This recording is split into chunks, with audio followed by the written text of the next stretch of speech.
Hi everyone, Alexandra Jarrett, Jupiter Returns here with your day-by-day weekly astrology forecast for the week of the 11th to the 17th of May 2020.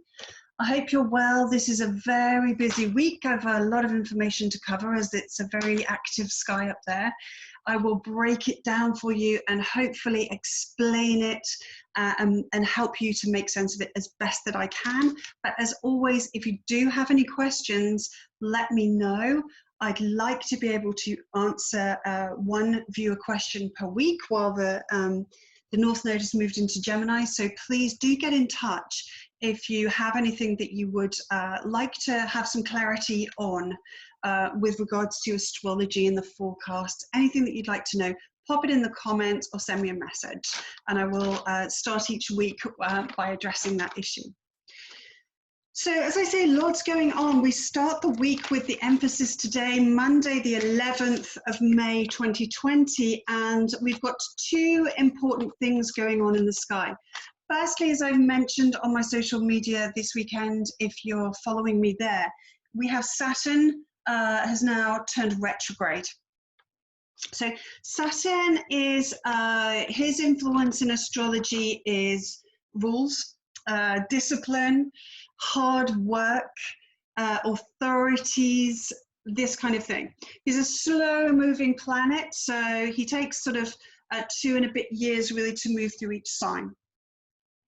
And Saturn really represents structure, our integrity, you know, the structure of ourselves and of our society, and the authority figures as well that keep that structure safe and secure.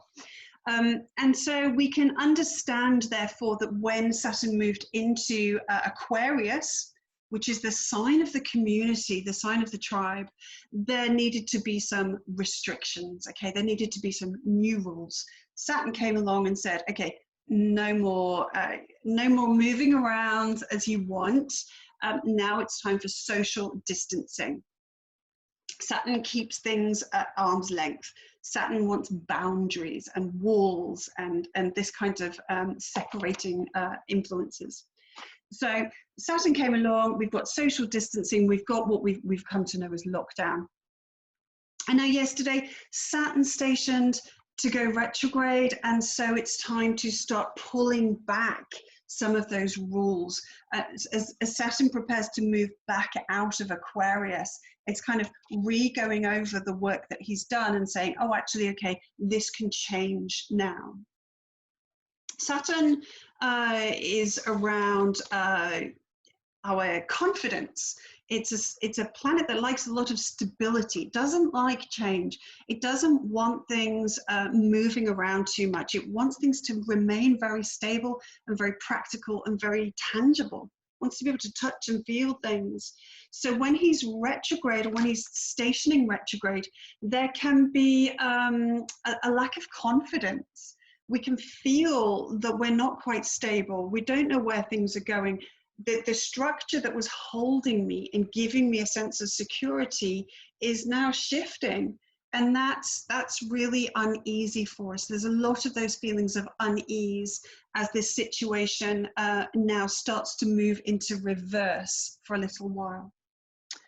Whatever things that have been going on in your chart with Saturn, certainly in the latter degrees of Capricorn, so over the last year or so, we now are going to be pulled back into revisiting those issues.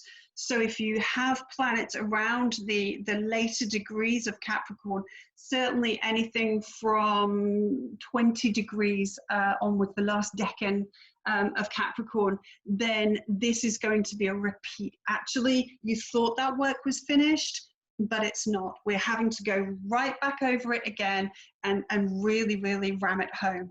So, for example, if you are having your Saturn return or your second Saturn return, this is now bringing those issues back up to the surface again and saying, okay, we've got to do some more work here.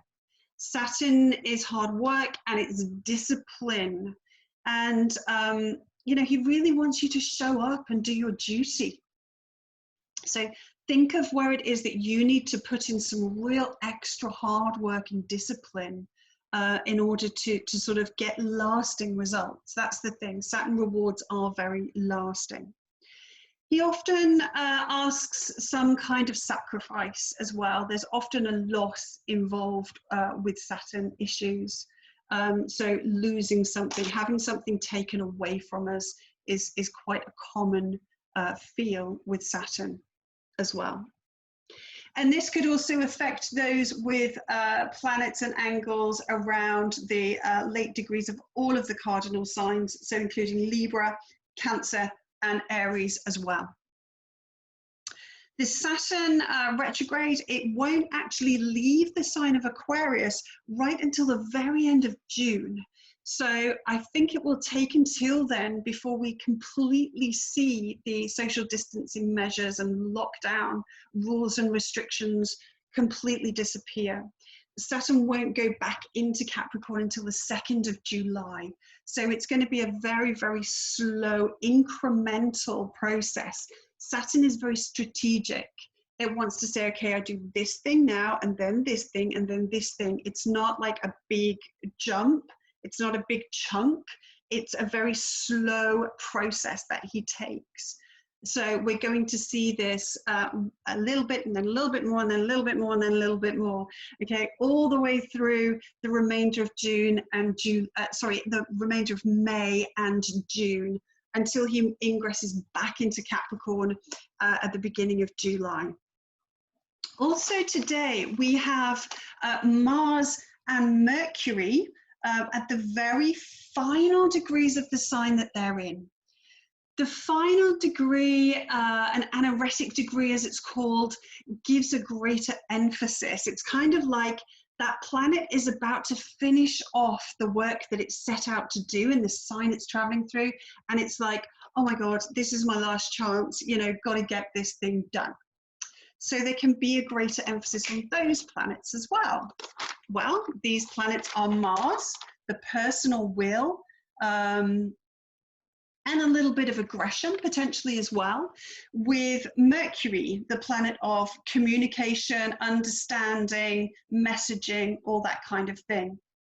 So attention with regards to information and messaging, a personal kind of like a disharmony. It's certainly very stimulating, it's very dynamic. If you have planets in Uranus, this Mars transit has really been firing you up, because Mars was actually very much involved in the lockdown procedure. When Saturn moved into Aquarius and we started the lockdown process, Mars was conjunct. And this was this element of sacrifice that Saturn often brings with it. Mars is the personal will, what I want, okay? I want this to happen.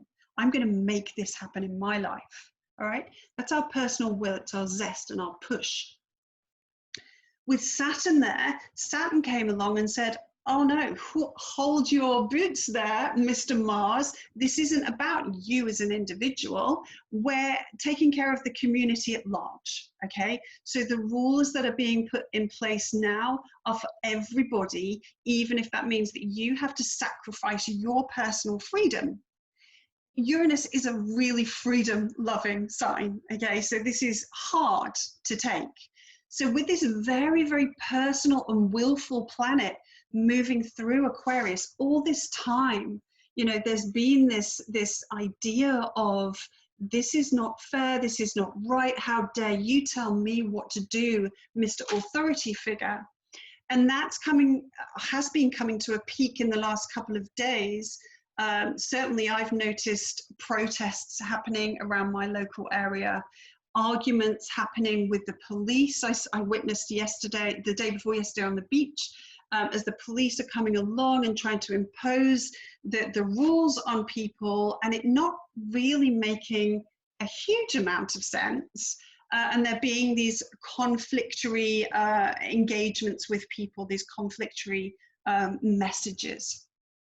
So a little bit more kind of fighting and aggression, particularly with our understanding of issues, and where people are coming from as individuals, because the messages that are being put out there at the moment are, you know, on behalf of the collective, but the collective is made up of a whole load of individual people, and everyone's circumstances are completely unique and individual to them.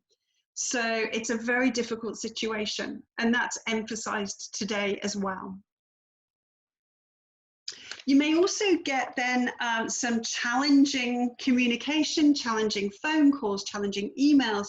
You might get yourself into engagements with other people face to face that are really kind of pulling you back into the Saturnian issue that's been playing out in your life as well. So have a think back, where's Saturn been transiting, what are those issues, and just see how that's showing up for you at this time. Okay, we also have the moon in Capricorn today, just to mention Capricorn ruled by Saturn, so a Saturn ruled moon, really kind of tuning us in emotionally to this feeling of a lack of really feeling confident, feeling stable, feeling like we know what the steps are and what we need to do. And certainly that's one of the messages that's feeding into this Mars-Mercury situation at the moment, as well as around some of the messaging that we've been receiving. Does this instill confidence? Does this instill a feeling of, yes, there's a firm, confident plan and a structure, and I feel completely, you know, like that's a competent thing. That's something that I can put my personal faith and trust into. And that, again, is going to be a very, very personal decision. For some, it will feel like that. And for others, possibly many others, it won't. But the moon really tapping in the public into this stuff today. Moving into Tuesday, that conversation between Mercury and Mars really peaks, really intensifies, and Tuesday being the day of the week that's actually ruled by Mars, ruled by the planet Mars, we could see a little bit more of that even. And Mars at this point is now moving into Pisces, preparing to move into Pisces. So easing off of that kind of my will, my need for freedom, my need for independence, and more into, you know, a collective situation here with Pisces.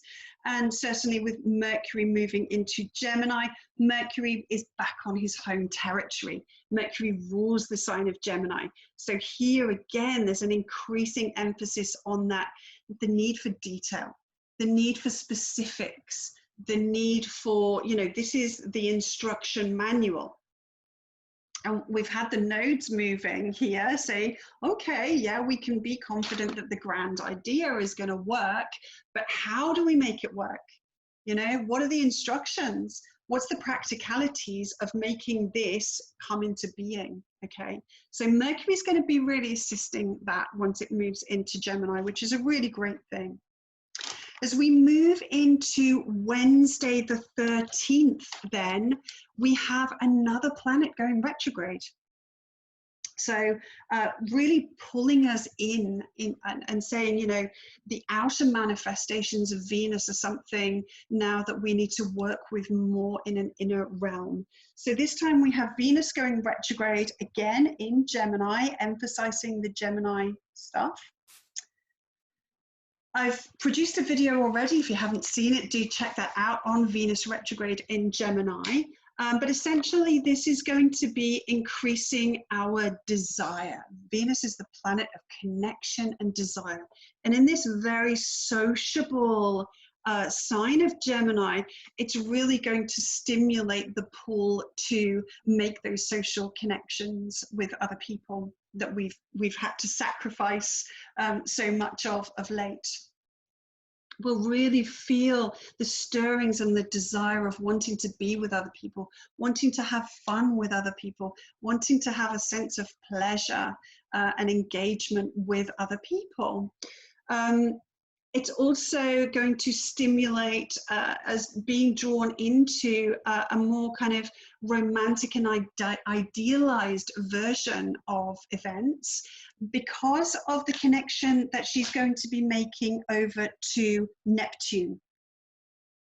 Okay, so Neptune is essentially it's the higher octave of Venus. So this is where love becomes spiritual and selfless. This is unconditional love, the love of Jesus, the love of Buddha, you know, the love that says I can see the beauty in the leper just as much as the king. It doesn't differentiate the value of the human. And so it's a very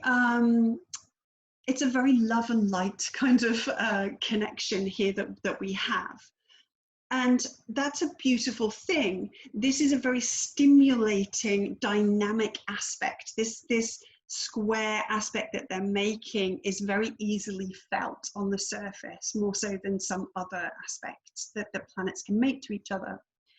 So we can really feel a pull into an idealized version of love or relationship or connection or money and spending and beauty and all of these kind of Venusian aspects of our life, elements of our life. And that can be very tempting. It can be very tempting to see things as a mirage. You know, what I'm thirsting for. And, you know, as I'm dragging myself through the desert is, you know, I see this wonderful mirage of an oasis that offers me all the sweet water and food and everything that I want. But actually it's not, it's just a, you know, a warping of our view. It's not real. There's not so much clarity around that. So you really need to watch for where you don't have your feet on the ground. And certainly with Saturn going retrograde, Saturn is our foundation. It's that stability under us. It's what keeps us grounded. And so with that going retrograde again, there can be this feeling of ungroundedness. And we can certainly seek out some comfort. You know, Venus rules the pleasures and comforts. We could be seeking that out through escapism. Escape into the fantasy world. I'm just going to, you know, embrace my dream, my fantasy, my own personal hallucination as I escape reality and just sink into the pleasures of life. I might do this through alcohol or drugs, which is quite a common thing with Neptune. And certainly with Venus, I might do this through food. I might do this with spending, wanting to go out there and spend money on things, or suddenly be able to have those beauty treatments perhaps that I wasn't able to have before during lockdown, social distancing. Or the social contacts that I want to have. Just be very, very aware of the mirage. Okay, we've really have got our rose-tinted specs on here with regards to these matters. Venus retrograde really doesn't want you to start anything new or buy something new or do something new. Okay, it's not about something that's beginning. A retrograde is going over something that's already happened. So whilst this can be a good time to sort of go back and go over and complete something that's already begun, like a creative project, put the finishing touches to it, beautify it, perhaps reconnect with someone from your past in order to bring a greater sense of a more pleasant way of bringing matters to a close. For example, if you fell out with someone, if you had a bad breakup in the past, it can be a lovely time to reconnect with that person and say, I didn't like the way that ended, you know, let's forgive and forget and just smooth things over.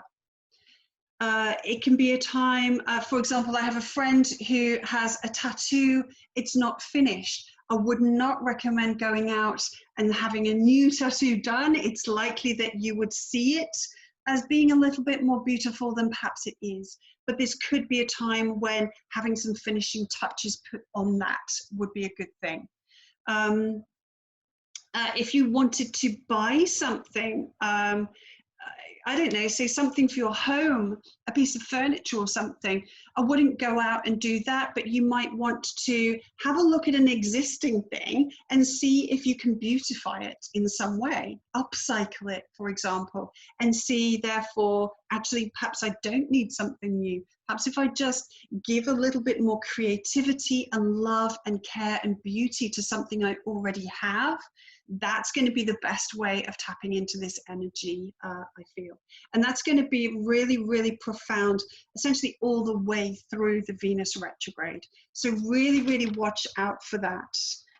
But it's going to be very strong on Wednesday. We're really going to feel the pull to want to have more love and pleasure and connection in our lives. So use a little bit of discernment, check yourself. Am I really seeing things as they are? Is there a chance that I'm under the influence? You know, Neptune really is the beer goggles, all right?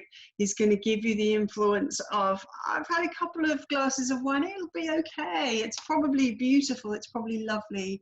You know, it softens the edges. It puts the beauty filter on, like you have on your phone, just softening things off and making them look perhaps not quite as they are in reality. So consider yourself warned. And not a time to start anything new in connection with Venus. Moving on to Thursday. Okay, Thursday is Jupiter's day, and this is the day for Jupiter to turn retrograde.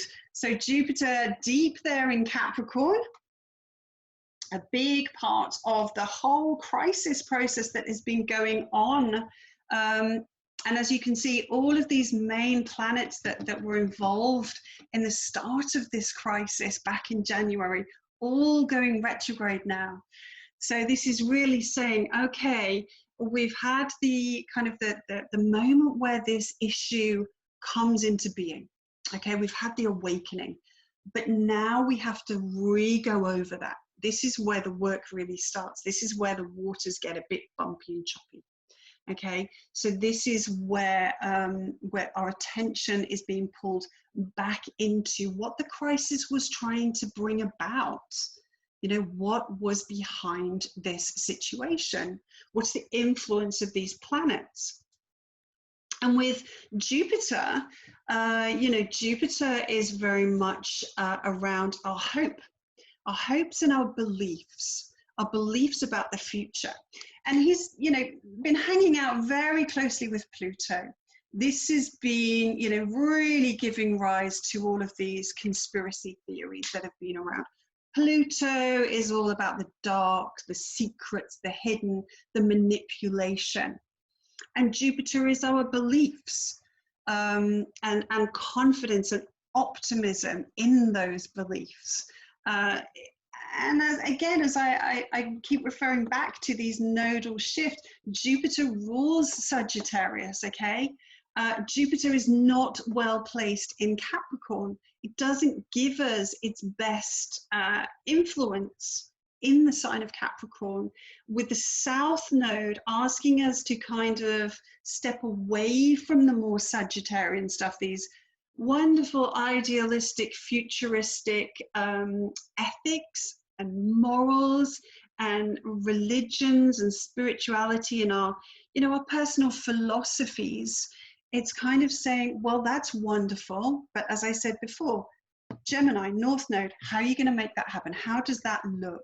So what's the details? Please explain your workings, okay? There's been so many videos out there, so many pieces of information out there that are saying, this is the truth. No, this is the truth. No, this is the truth. Jupiter is all about the truth. It's called the truth seeker. It wants to expand. It wants to know more. But sometimes Jupiter thinks it already knows everything. Jupiter is the guru, the mentor kind of energy. All right. So we can channel this in ways of being the one that knows all the truth and knows all the hidden secrets. Okay. I suggest that's not a good idea with these both going retrograde right now. That's not necessarily the case. There's a lot more for these guys to uncover as they move around. I would channel the Jupiter energy more in the way of wanting to expand, wanting to learn, wanting to understand the greater truth. And for that to happen, we need there to be space. We need to be coming from the perspective of someone who is observing the teacher, not someone who is the teacher. Okay?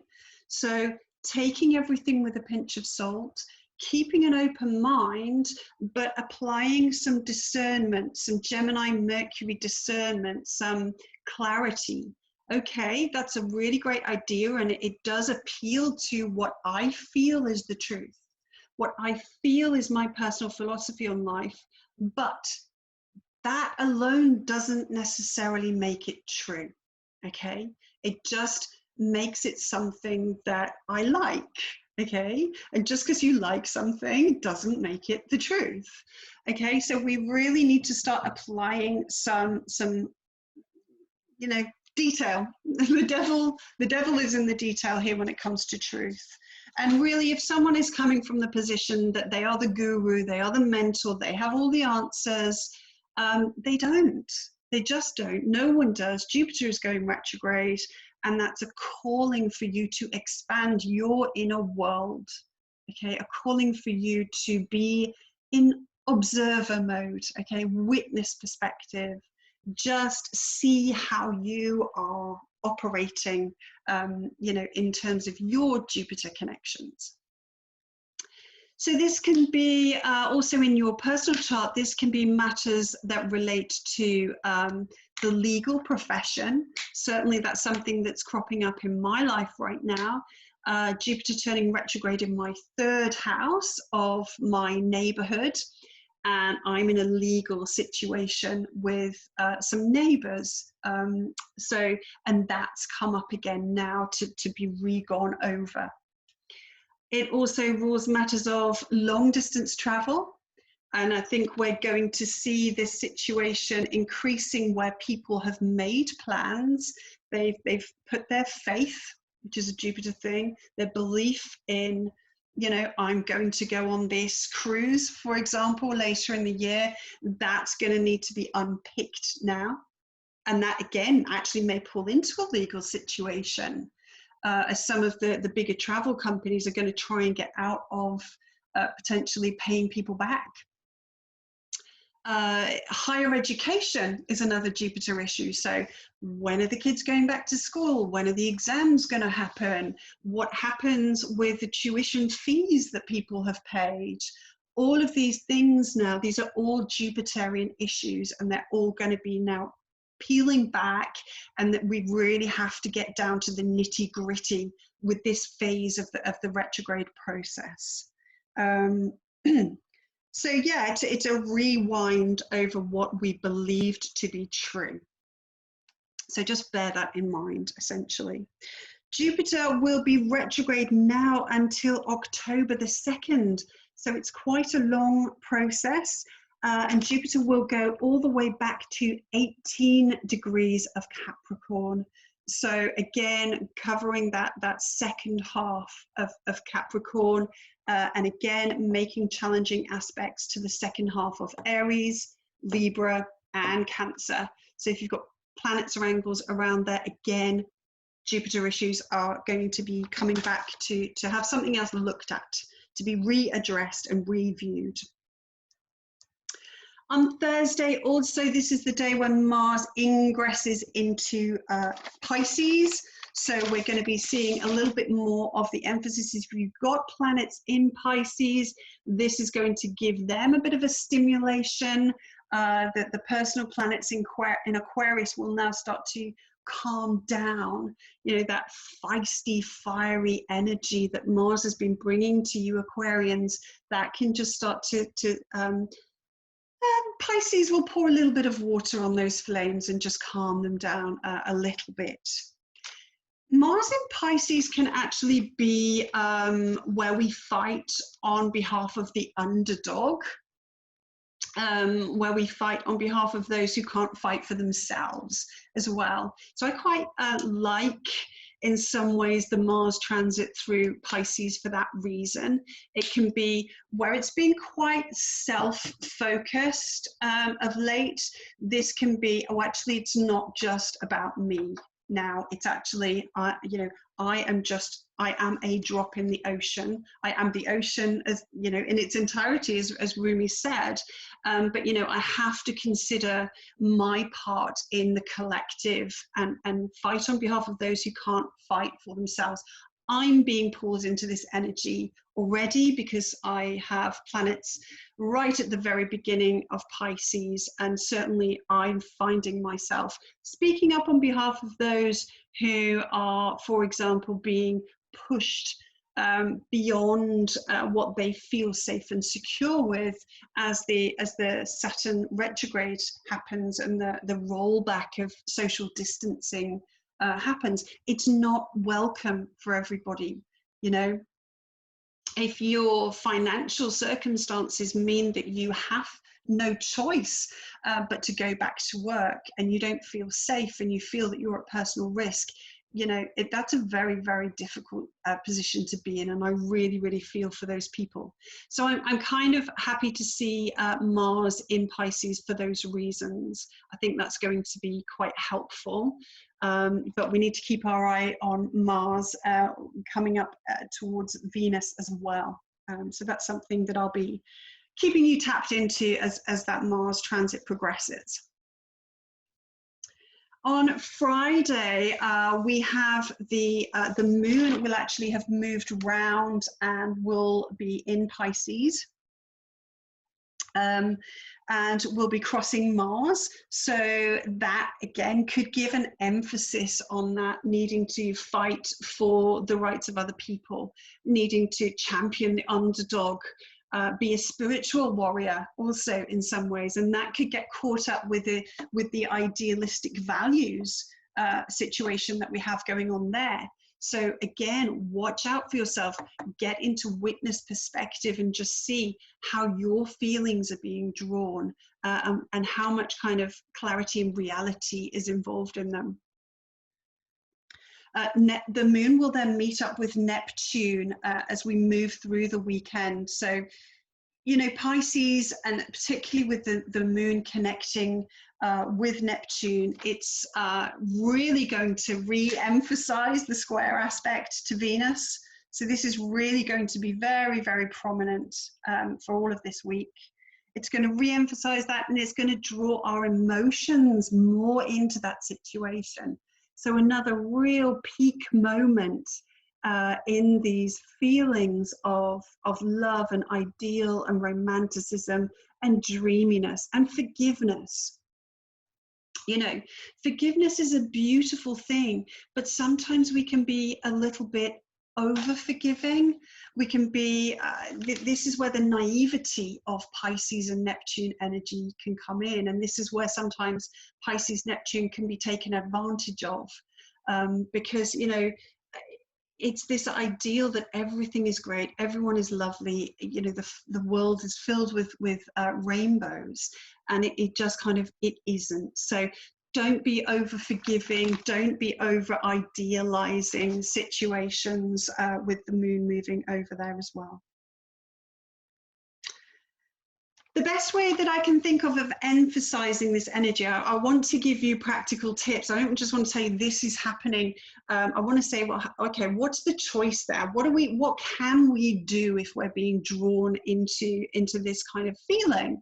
And again, I would say this is bringing some love, some forgiveness, some compassion, and certainly some creativity to something either that has been marginalized, or someone who's been marginalized, or some aspect of yourself or your life that has been marginalized. So we all have aspects of ourself, part of the self that we have disassociated from, that we've separated out, or that we've forgotten about, or sometimes willfully forgotten about as well.